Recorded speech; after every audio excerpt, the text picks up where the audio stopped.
नमस्कार, welcome to career 247। मैं हूं प्रशांत धवन। अगर आप लोग सोचते हैं कि डोनाल्ड ट्रंप ने तो इंडिया यूएस रिलेशंस को काफी डैमेज कर दिया, डोनाल्ड ट्रंप ने इससे कई कई ज्यादा बड़ा डैमेज पहुंचाया है यूएस नेटो रिलेशंस को और यूएस यूरोप रिलेशंस को। जो डोनाल्ड ट्रंप की जिद है कि इनको ग्रीनलैंड को कब्जाना है, ये बहुत ज्यादा एक अगली टर्न ले रही है। यहाँ पे आप देख पाएंगे रिसेंटली डोनाल्ड ट्रंप की अब तक की सबसे ज्यादा अग्रेसिव स्टेटमेंट आई है कि we are going to do it the hard वे।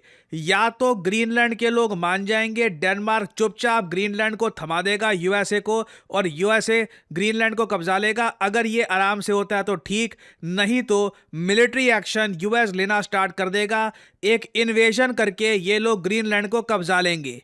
इसके रिस्पांस में अगर हम देखें तो डेनमार्क की तरफ से एक ही स्टेटमेंट आई है, shoot first ask questions letter.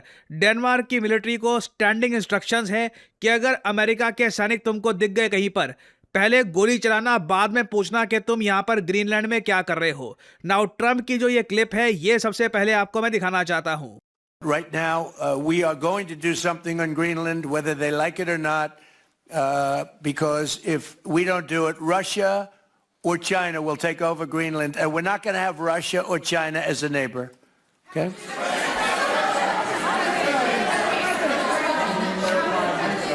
I would like to make a deal, the easy way, but if we don't do it the easy way, we're going to do it the hard way. बहुत बड़ी statement है कि मैं तो एक deal करना चाहूंगा। Deal में देखिए बात ये भी चल रही है कि ग्रीनलैंड में, बाय द वे ग्रीनलैंड को एक बार मैं मैप में दिखाता हूँ। इधर यहाँ पे आप लोग देख पाओगे वर्ल्ड मैप में, ये यहाँ पे है ग्रीनलैंड। ग्रीनलैंड दुनिया का सबसे बड़ा टापू है। This is very important to note. Now Greenland का साइज अगर मैं यहाँ पे आपको दिखाऊं, मैप में ये काफ़ी बड़ा दिख रहा है, मगर ग्रीनलैंड इतना बड़ा है नहीं। ये आपको पता होगा कि जो वर्ल्ड मैप यूजुअली हम यूज़ करते हैं, वहाँ पर जो कंट्रीज इक्वेटर के पास होती हैं वो साइज़ में छोटी दिखती है, जितनी इक्वेटर से दूर होती है उतनी साइज़ में बड़ी दिखती है। तो अगर मैं ग्रीनलैंड को यहाँ पर इधर क्लिक करूँ ना, तो ग्रीनलैंड एक्चुअली, ये एक्चुअल साइज़ है ग्रीनलैंड का।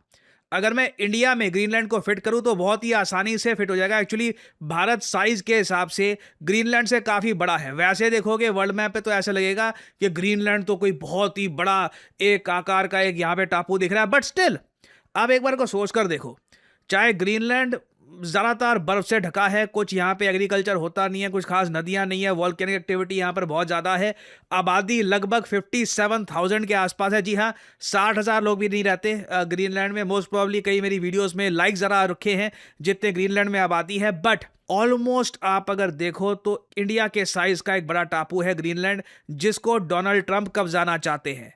और ग्रीनलैंड पूरी दुनिया मानती है कि डेनमार्क का पार्ट है, it is part of the kingdom of Denmark.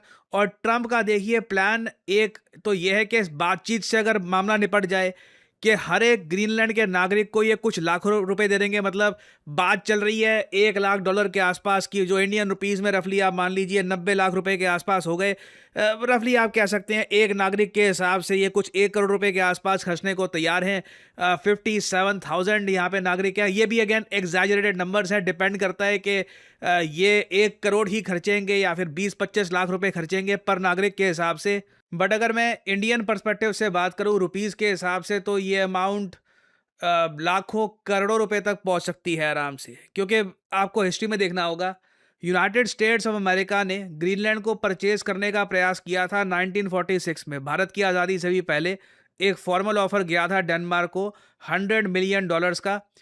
उस वक्त डेनमार्क ने ये ऑफर रिजेक्ट कर दिया था।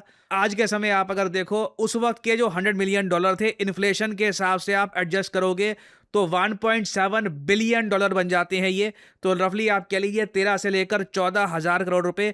तो जो एक्चुअल अमाउंट है अगेन इससे काफ़ी ज़्यादा बनने वाला है, क्योंकि यहाँ पर बात सिर्फ इस चीज़ की नहीं हो रही कि ग्रीनलैंड की जीडीपी कितनी है, आबादी कितनी है। बात ये होती है कि वहाँ पे कितने क्रिटिकल मिनरल रिजर्व्स हैं, एनर्जी रिसोर्सेज कितने हैं। कई स्टडीज एस्टिमेट करती हैं कि ग्रीनलैंड में टोटल एनर्जी रिसोर्सेज ही $4.4 ट्रिलियन के हैं, जो भारत की जीडीपी से भी ज़्यादा है। बट अगेन ये सब जो critical minerals, energy resources Greenland में हैं, इनको निकालने के लिए भी बिलियंस ऑफ डॉलर्स खर्चने होंगे यूएसए को। तो ऐसा नहीं है कि अगर ग्रीनलैंड बिकेगा तो ट्रिलियंस ऑफ डॉलर्स का बिकेगा। जो डील होगी वो बिलियंस ऑफ डॉलर्स की हो सकती है, अगर ये डील होगी भी। तो कुछ लोग ये एस्टिमेट लगाते हैं कि ग्रीनलैंड की एक्चुअल कॉस्ट आएगी अराउंड 2.7 ट्रिलियन, जो मुझे लगता नहीं है ट्रम्प पे करने वाले हैं। ट्रम्प कहेंगे कि इससे अच्छा तो ये है कि मैं एक बार को नेटो को पीछे छोड़ दूं, नेटो के बारे में भूल जाऊं और बस ग्रीनलैंड पे अटैक करके कब्जा लूं पूरे टापू को। उसमें यूएस का मुश्किल से मेरे ख्याल से ज़्यादा भी अगर मैं कैलकुलेट करूं तो $1 बिलियन का भी खर्चा नहीं आने वाला। इनकी जो मिलिट्री है काफ़ी ईजिली, बहुत ईजिली ये कैप्चर कर सकती है पूरे ग्रीनलैंड को, और दुनिया कुछ इसके बारे में कर नहीं पाएगी। एक बस आप कह लीजिए डिस्कशन सा होगा, फ्रांस, जर्मनी, यूएस सब मिलके बैठ जाएंगे। यूएस एश्योरेंसेस देगा कि देखिए डेनमार्क के लोग को हम ज़्यादा प्रिविलेज एक्सेस देंगे ग्रीनलैंड का, पुराने रिलेशंस हम मेंटेन करने देंगे, but at the same time बस जो एनर्जी है ग्रीनलैंड में वो यूएस कंट्रोल करेगा। और एक बहुत ही जेन्युइन क्वेश्चन यहाँ पर ये सामने आता है कि डेनमार्क ये एक नेटो कंट्री है, यूएसए एक नेटो कंट्री है। डेनमार्क की जो प्रधानमंत्री हैं, इन्होंने स्टेटमेंट दी है कि अगर यूएसए आक्रमण करता है ग्रीनलैंड पर, कब्जा लेता है ग्रीनलैंड को, तो ये नेटो का अंत होगा। This would mean the end of NATO. क्या ये पॉसिबल है? आई डोंट थिंक सो, क्योंकि नेटो बहुत ही ज़्यादा इंपॉर्टेंट है। इतिहास में आप अगर देखें तो नेटो बना था 1948 में, तब से लेकर काफ़ी एक्सपेंशन हुआ है उसका, और over the years NATO countries के बीच में ही काफ़ी डिस्प्यूट्स हुए हैं और काफ़ी बार दो नेटो कंट्रीज़ आमने सामने भी खड़ी हुई हैं। फॉर एग्जाम्पल 1956 में फ्रांस यूके इनका झगड़ा हो गया था यूएसए के साथ सुएज क्राइसिस को लेकर। 1958 से लेकर 1976 तक यूएस, यूके और आइसलैंड का इशू था फिशिंग को लेकर। फिर 1974 में ऑफ कोर्स ग्रीस और टर्की इनकी आर्मी आमने सामने खड़ी हो गई थी साइप्रस के इशू को लेकर। और फिर साल 2003 में आपको याद होगा यूरोपियन एलाइज आपस में बढ़ गए थे over the invasion of Iraq, क्योंकि यूएस चाहता था कि अफगानिस्तान के बाद नेटो कंट्रीज इराक में भी मिलकर अटैक करें, मगर वहां पर नेटो कंट्रीज की सहमति नहीं हो पाई। तो अभी के लिए देखिए ट्रम्प का स्टांस बहुत ही क्लियर है। ये कह रही हैं कि पैसे को लेकर अभी मैं कुछ क्लियर डिस्कशन करना नहीं चाहता। इनके लिए प्रेफरेंस यही रहेगी कि मिलिट्री फोर्स से ये ग्रीनलैंड को कब्जा लें, और उसके बाद ये रीज़न यहाँ पर बताएंगे यूके, जर्मनी, फ्रांस, बाकी इंपॉर्टेंट यूरोपियन कंट्रीज़ को कि देखिए अगर मैं ग्रीनलैंड को कंट्रोल में ना लेता तो रशिया या फिर चाइना ग्रीनलैंड को कब्जा सकते थे। I'm not talking about money for Greenland yet. I might talk about that. But right now, we are going to do something on Greenland, whether they like it or not, because if we don't do it, Russia or China will take over Greenland, and we're not going to have Russia or China as a neighbor.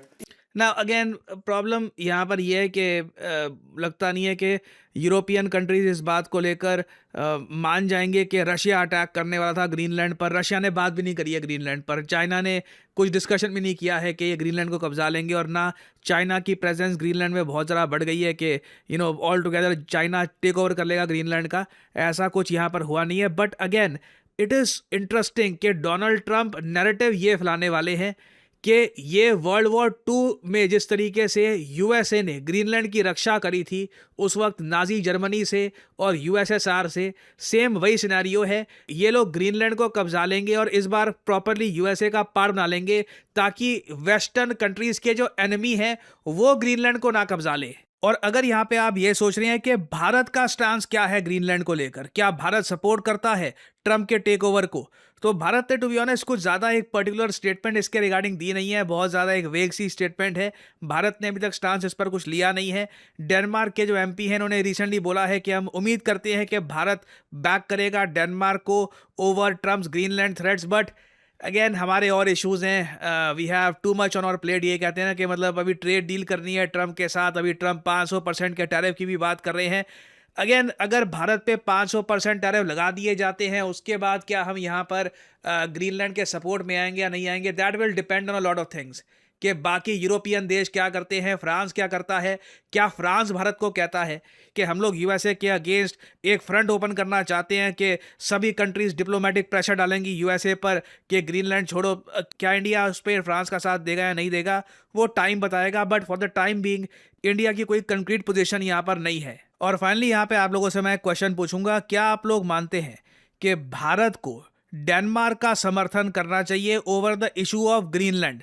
क्या Donald Trump के against statement देनी चाहिए Greenland के issue को लेकर, या फिर आप मानते हैं कि जब ये लोग अक्साई चिन्ह और पीओके के इशू को लेकर हमारे समर्थन में स्टेटमेंट नहीं देते, तो हमें क्या मतलब है कि ग्रीनलैंड के इशू को लेकर अपनी स्टेटमेंट्स दे। लिखिएगा अपनी कमेंट सेक्शन में अपने थॉट्स, मैं जानना चाहूँगा what you guys think about it. आज के समय पूरे भारत में कई लोग हैं जो करियर 247 का IBM powered data analyst course complete करके अपनी पहली जॉब स्टार्ट कर चुके हैं और हमें रोज नए नए टेस्टिमोनियल्स मिल रहे हैं और आने वाले समय में आप देखोगे ऐसे टेस्टिमोनियल्स और भी आते रहेंगे। Hi, I am Shalraj. I am from Hazaribagh, Jharkhand. I recently got placed in College Dunya, surely just because of Career 247. मैंने Career 247 के Data Analytics कोर्स को ज्वाइन किया था, which is in collaboration with IBM. ये पूरा course अलग अलग modules में डिवाइडेड है। सारे मॉड्यूल्स के एंड में मिनी प्रोजेक्ट्स हैं। 7 महीने का ये कोर्स है जिसमें कि 2 मेजर प्रोजेक्ट्स भी हैं। प्रोजेक्ट्स को मैं इसलिए हाईलाइट कर रहा हूँ क्योंकि यही आपके इंटरव्यू क्रैक करने में बहुत इंपॉर्टेंट रोल प्ले करते हैं।